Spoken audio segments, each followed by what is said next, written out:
he was charged with first-degree murder and was found guilty. But when he was arrested, there was a group of vigilantes who decided that they were going to take him from the jail and hang him. Fortunately for him, one of the community leaders, who was Reverend George McNeil, got wind of it, organized some veterans from the Spanish-American War along with their firearms, and they stood vigilant in front of the jail. And Reverend McNeil told them that the first person that steps across this line is going to eat breakfast in hell. So nobody charged the line. When he told them to ready their rifles, the crowd dispersed. So Louis Gregory was saved from a lynch mob. As I stated, he was found guilty and sentenced to hang. Fortunately, the state of Kansas was not hanging individuals at that particular time, so he was to serve life in prison. However, in 1915, he was paroled, and I had the documentation. I didn't bring it. I forgot to get it out the car. But the documentation that his parole papers and so forth, and all of this, I got it from the Kansas Historical Society, so that's very possible that that could happen, and I apologize. I should have put this thing on mute. Okay. At any rate, once that occurred, he was released from prison.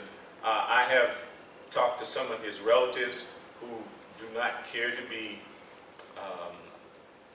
known, but he was released and sent out of the state. Because of this altercation, Sumner High School was created. Bill 890, I believe it is, was to create Sumner High School, which was to be the only African-American only school in the state of Kansas specifically for African Americans. They tried various remedies to solve the situation because there was a lot of acrimony between the two races, and of course with them forming that, those who were in favor or were not in favor of the mixing of the races, that was just right in their wheelhouse. So Sumner was created by Bill 890, and the first class, graduating class was 1906, but 1905 was when Sumner was created, and it was because of this situation that occurred, this confrontation between Louis Gregory and Roy Martin. And Roy Martin, ironically, he's buried about 4 blocks north of Sumner, both he and his mother, in a cemetery there between 9th Street and Cleveland. So this is what occurred, and that's why they created Sumner High School. And I don't know who's going to take it from there, but that was okay, this is Chester at the beginning. Good morning. Good morning. I think in order to really understand history or understand what we're saying, it's important to put it in the time frame. You can kind of picture what it was like, say from the creation of Sumner to 1904, and of course Randall is a baby here, he's in the 1970s, but from 1904 to 1960. It's important to understand the atmosphere, not only in this area, but throughout the country, and to give you a better understanding of what we're really talking about. My role this morning is to tell you what the community was like Sumner was located. The Sumner community was a very, very close-knit community. The 3 components that make for a strong community are, number 1, the home, church, and the schools. In the vast majority of homes, education was stressed. The parents knew that education was the key to a better life for the children. So they cooperated and participated in all of the activities of the school in the Sumner area, including the Sumner Division of the Kansas City, Kansas Community College. African Americans could not go to the Kansas City, Kansas Community College until 1951. Sumner High School was the focal point of the community, and it was proud, and we were proud of the school. The churches. There were a number of great churches within the Sumner High School community. Many of the teachers attended these churches and were officers of the church and were Sunday school teachers. So we saw them not only in the public schools, but we saw them on Sunday morning at church. All of the teachers and all of the administrators lived within the Sumner High School boundaries, as did the pastors of the churches. The schools. The foundation was laid in the elementary and junior high school, and the students were prepared when they entered Sumner High School.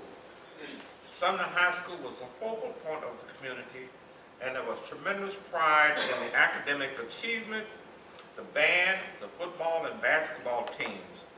The teachers and the administrators were some of the most respected persons of the community, and I hope that we can get back to that. The business community in the Sumner High School attendance area was one of the strongest in the northern cities in the United States. Let me repeat that again. The business community was probably one of the strongest of any city in the northern part of this country. And unfortunately, we took it for granted. We virtually did not have to go outside of the community for anything. There were banks, hospitals, insurance companies, attorneys, grocery stores, drugstores. Now, not where you can go buy the stuff you smoke, but drugstores where you had, magazines and ice cream and so forth.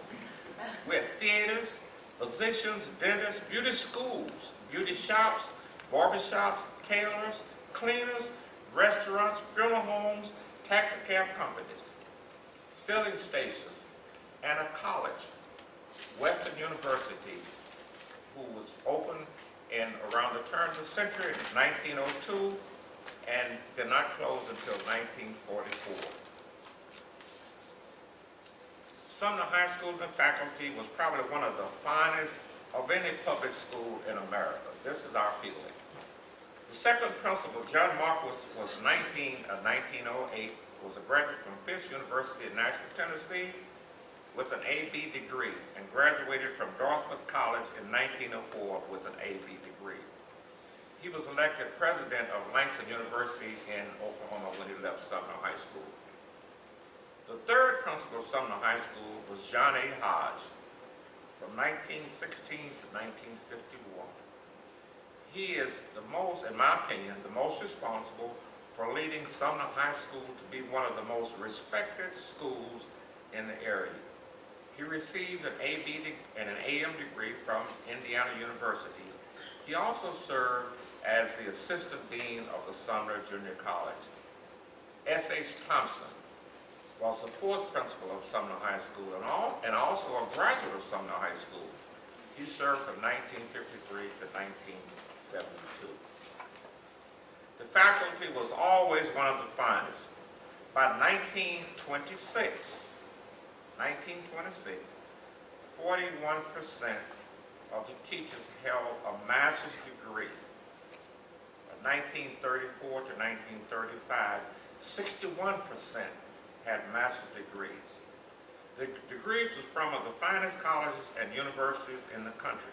KU, University of Minnesota, Columbia University, Howard University, University of Chicago, Oberlin College, Morehouse, University of Southern California, Hampson Institute, University of Colorado.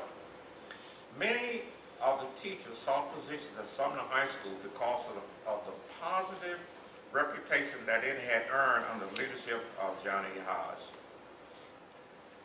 Also, we were asked to talk something about the accomplishments of Sumner High School graduates. This is always difficult. First, you're looking at three right here. We could fill up this room with people who have accomplished a lot of things. Now, when I say accomplished, by really how we look at people who have achieved, but a person who goes, does his work daily, is a good citizen, is just as important as a person who has a PhD.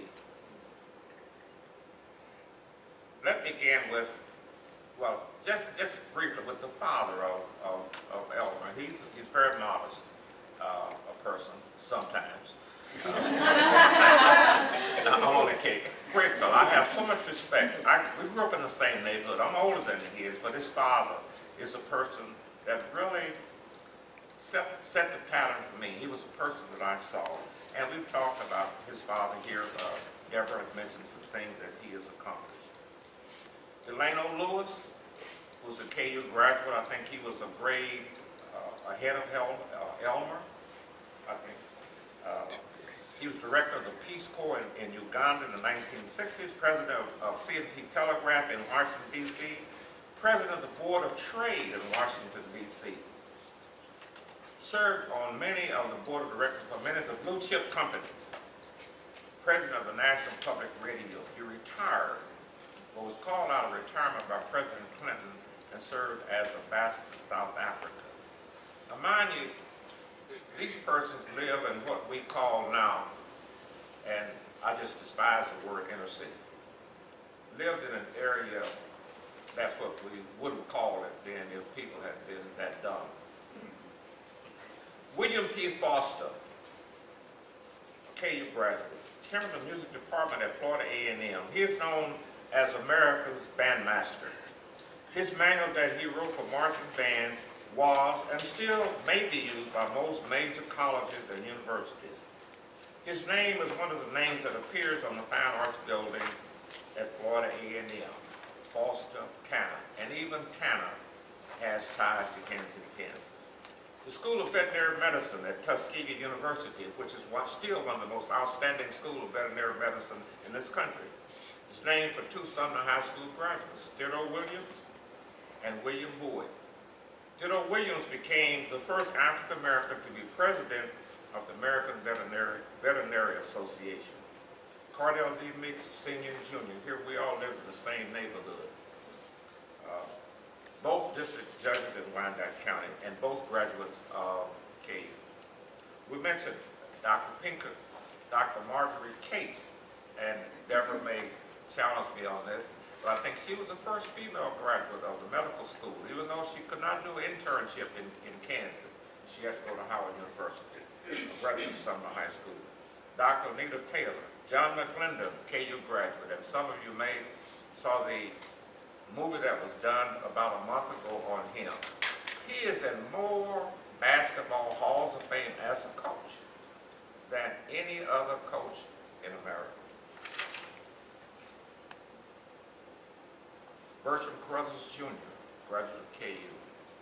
Mary Tiller, Dorothy Hodge Johnson, Myra Titus, William Thomas Jr., who was the second African American to graduate from Oxford University in England, and the first to be awarded a double blue. We are aware of 10 Sumner High School graduates who received the Phi Beta Kappa key in the 1920s, University of Chicago, 3 in the 1930s from KU, 1 in the 1940s from KU, 3 in the 1950s from KU, and 2 in the 1960s, 1 from Vassar and 1 from Wellesley. Thank you.